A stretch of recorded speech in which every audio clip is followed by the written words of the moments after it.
La vida de Andrés antes del abismo insondable. Léanlo y me dicen quién se aproxima a la realidad.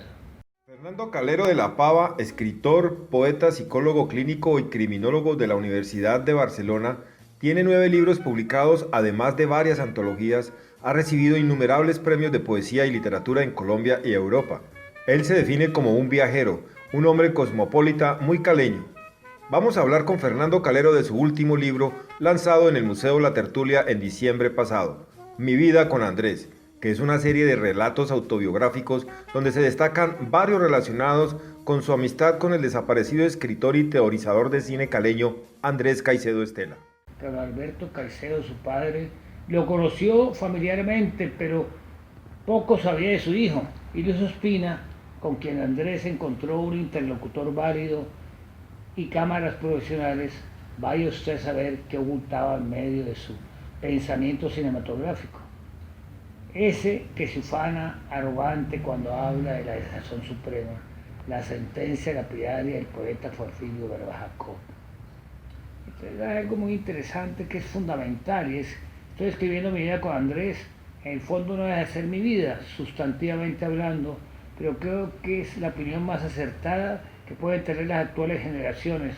Un Andrés humanizado, vulnerable, cerca de sus compañeros de estudio, de trabajo, o de los que fueron sus amigos, en este mundo dual entre la verdad newtoniana y la verdad del hombre, entre la ciencia y la filosofía, entre el determinismo y lo aleatorio, y la conjunción de estos últimos, con circunstancias multifactoriales, particularmente la sociocultura. No es lo mismo nacer en el desierto, en una ciudad del centro de Europa, en la tundra rusa, en el valle del río Cauca o en un lodazal.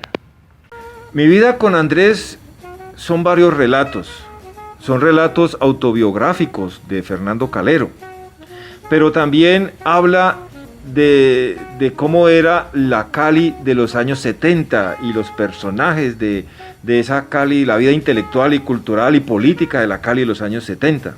Sí, la Cali del cine, la Cali de la literatura de ese entonces, Ciudad Solar, y otras estructuras que después vienen al grupo de Cali, donde se juntan Mayolo, Carlos Palau, un personaje maravilloso, ¿no?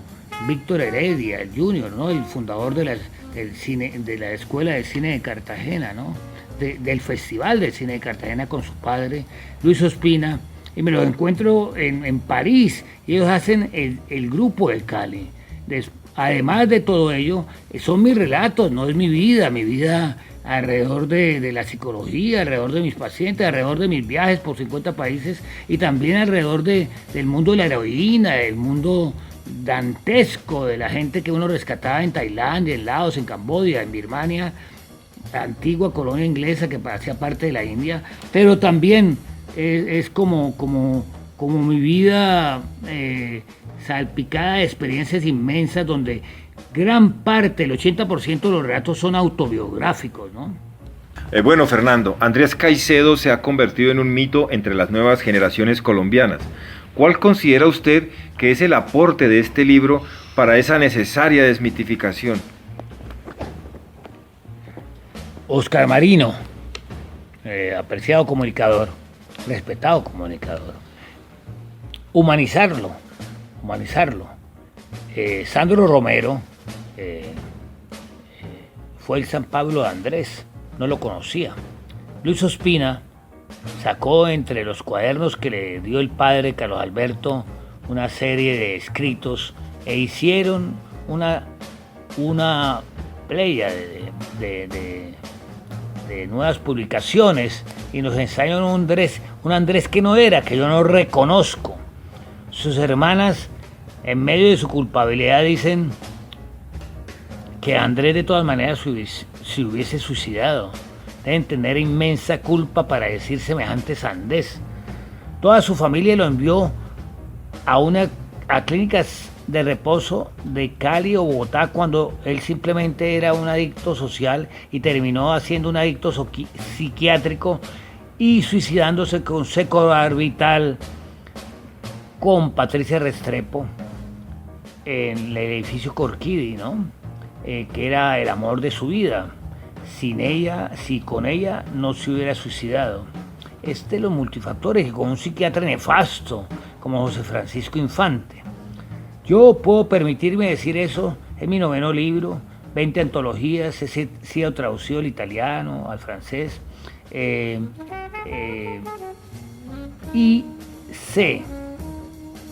viví con Andrés desde pequeño hasta 2 días antes de morir, que me dijo que se quería, que lo iba a hacer, que se iba a suicidar.